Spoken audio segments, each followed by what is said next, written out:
Welcome to my channel.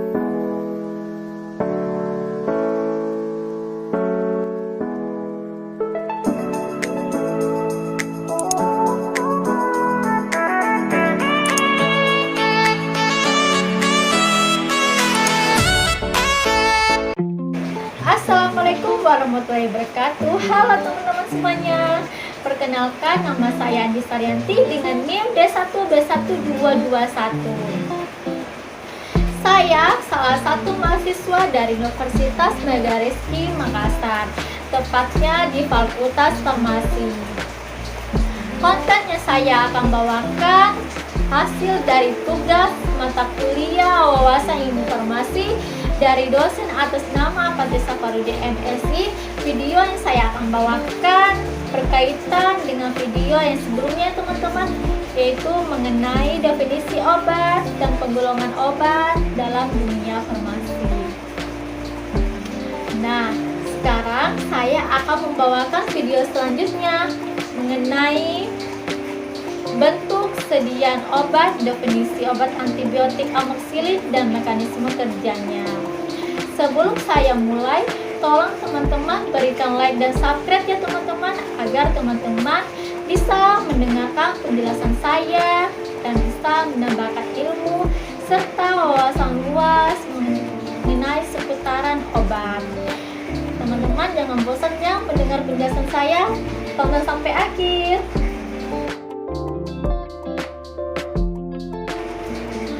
Dalam penggunaannya,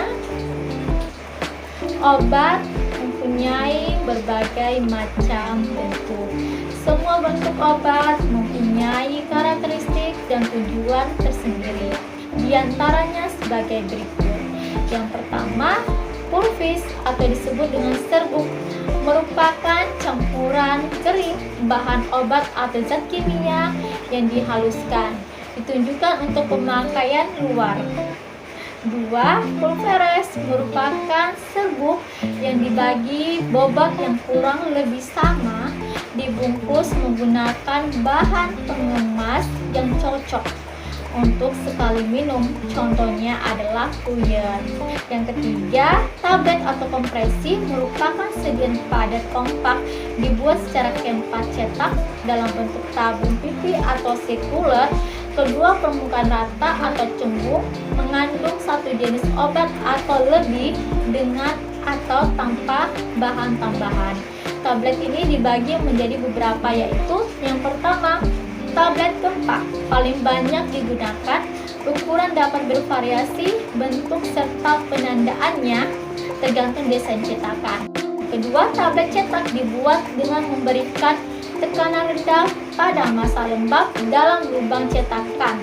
Ketiga, tablet tekurat, tablet gempak atau cetak bentuk kecil, umumnya silindris. Keempat, tablet sublingual digunakan dengan meletakkan tablet di bawah lidah. Yang kelima, tablet bukal digunakan dengan meletakkan di antara pipi dan gusi. Keenam, tablet kunyah.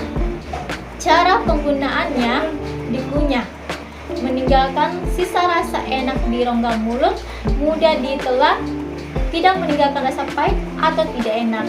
Bentuk sediaan berikutnya, yang keempat, pil atau pulveres, merupakan bentuk sediaan padat, bundar, dan kecil, mengandung bahan obat dan dimaksudkan untuk pemakaian oral. Yang kelima, kapsul atau kapsula merupakan sediaan padat yang terdiri dari obat dalam cangkang keras atau lunak yang dapat larut. Keuntungan atau tujuan sediaan kapsul adalah yang pertama, menutupi bau dan rasa yang tidak enak. Yang kedua, menghindari kontak langsung dengan udara dan sinar matahari. Yang ketiga, lebih enak dipandang atau memperbaiki penampilan. Yang keenam, kaplet atau kapsul tablet merupakan sediaan padat kompak dibuat secara kempa cetak, bentuknya oval seperti kapsul. Yang ketujuh, larutan atau solution merupakan sediaan cair yang mengandung satu atau lebih zat kimia yang dapat larut, biasanya dilarutkan dalam air, yang karena bahan-bahannya, cara peracikannya atau penggunaannya tidak dimasukkan dalam golongan produk produk lainnya. Yang kedelapan, suspensi merupakan sedian cair mengandung partikel padat tidak larut terdispersi dalam fase cair macam suspensi antara lain, suspensi oral juga termasuk susu atau magma, suspensi topikal penggunaan pada kulit, suspensi tetes telinga bagian luar, suspensi optalmik, suspensi sirup kering. 9. Emulsi merupakan sedian berupa campuran dari dua fase dalam suatu dispersi. Fase cairan yang satu dispersi sangat halus dan merata dalam fase cairan lainnya. Umumnya distabilkan oleh zat pengemulsi. Ke-10. Galenik merupakan sediaan yang dibuat dari bahan baku yang berasal dari hewan atau tumbuhan yang disaring. Yang ke-11, ekstrak atau ekstraktum merupakan sediaan yang pekat yang diperoleh dengan mengekstraksikan zat dari Simplicia nabati atau Simplicia hewani menggunakan zat peralut yang sesuai. Yang ke-12, infusa merupakan sediaan cair yang dibuat dengan mengekstraksi Simplicia nabati dengan air pada suhu 90 derajat Celcius selama 15 menit. Yang ke-13, salep atau disebut dengan ungenta merupakan sediaan setengah padat ditunjukkan untuk pemakaian topikal pada kulit atau selaput lendir. Salep dapat juga dikatakan sediaan setengah padat yang mudah dioleskan dan digunakan sebagai obat luar. Yang ke-14, suppositoria merupakan sediaan padat dalam berbagai bobot dan bentuk yang diberikan melalui rektal, vagina, atau uretra, umumnya meleleh, melunak, atau melarut pada suhu tubuh. Yang ke-16, obat tetes atau butai merupakan sediaan cair berupa larutan, emulsi, atau suspensi dimaksudkan untuk obat dalam atau obat luar. Yang ke-17, injeksi atau injection merupakan sediaan steril berupa larutan emulsi atau suspensi atau serbuk yang harus dilarutkan atau dispensikan terlebih dahulu sebelum digunakan, yang disuntikan dengan cara merobek jaringan ke dalam kulit atau melalui kulit atau selaput lendir. Tujuannya agar kerja obat cepat serta dapat diberikan pada pasien yang tidak dapat menerima pengobatan melalui mulut. Selanjutnya yang saya akan membahas definisi sediaan obat golongan antibiotik amoxicillin dan mekanisme kerja obatnya. Apa sih itu obat amoxicillin? Amoxicillin adalah obat yang termasuk ke dalam golongan antibiotik penisilin.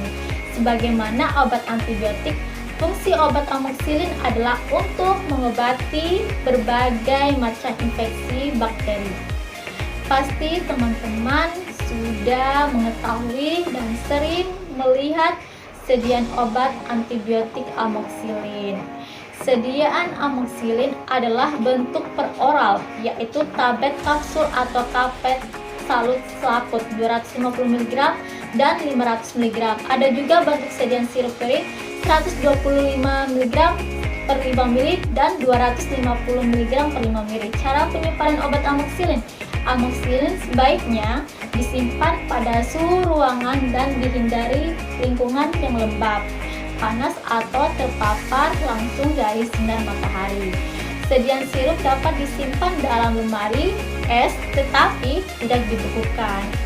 Ada beberapa penyakit yang sering diresepkan obat antibiotik amoxicillin, yaitu diantaranya yang pertama bronkitis, kedua pneumonia, ketiga infeksi pada THT, telinga, hidung, dan tenggorokan.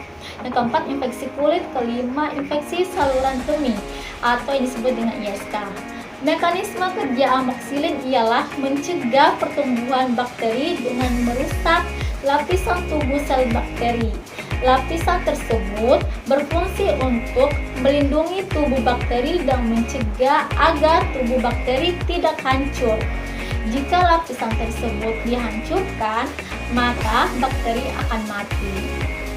Obat antibiotik amoxicillin tidak bisa dibeli secara bebas loh dan harus memakai resep dari dokter. Ini teman-teman harus tahu ya, biasanya sebagian orang awam membeli obat antibiotik amoxicillin biasanya untuk meminumnya. Obat itu tidak dikasih habis, akibatnya terjadi resistensi obat. Resistensi antibiotik adalah kondisi di mana bakteri, virus, dan jamur atau parasit tidak mampu dimatikan oleh antibiotik itu sendiri. Menurut WHO, resistensi bakteri terjadi ketika bakteri menjadi kebal terhadap antibiotik yang pada awalnya efektif untuk pengobatan infeksi yang disebabkan oleh bakteri tersebut. Resistensi antibiotik merupakan salah satu ancaman dunia karena kejadian resistensi antibiotik mengakibatkan 700.000 kematian di seluruh dunia. Jadi, jika teman-teman diberikan resep oleh dokter untuk meminum obat antibiotik amoxicillin, harus dihabiskan ya sesuai anjuran dosis yang diberikan oleh dokter supaya tidak terjadi resistensi obat. Oke teman-teman, mungkin itu saja yang saya sampaikan dalam video ini mengenai bentuk sediaan obat, definisi obat antibiotik amoxicillin, dan mekanisme kerjanya. Semoga penjelasan saya lebih bermanfaat bagi untuk saya sendiri dan untuk teman-teman lainnya yang telah mendengarkan penjelasan saya. Terima kasih untuk semuanya. Wabillahi taufiq hidayah. Wassalamualaikum warahmatullahi wabarakatuh.